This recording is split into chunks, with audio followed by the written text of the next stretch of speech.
Nahihirapan ka bang matulog? Listen up. Sleeping in a cooler room is not just a nice to have.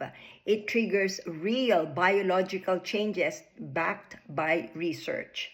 Cooler sleep environments help your core body temperature drop at night, which supports faster sleeping and deeper restorative sleep by enhancing your melatonin signaling.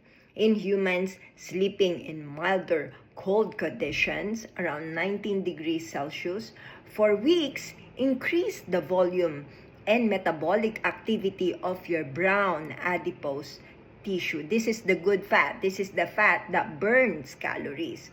And while they do that, they burn calories to generate heat and improve glucose metabolism, a real effect shown in controlled study where brown fat volume rose 42% and metabolic activity increased by 10% after sustained cooler nights. Sleep cool.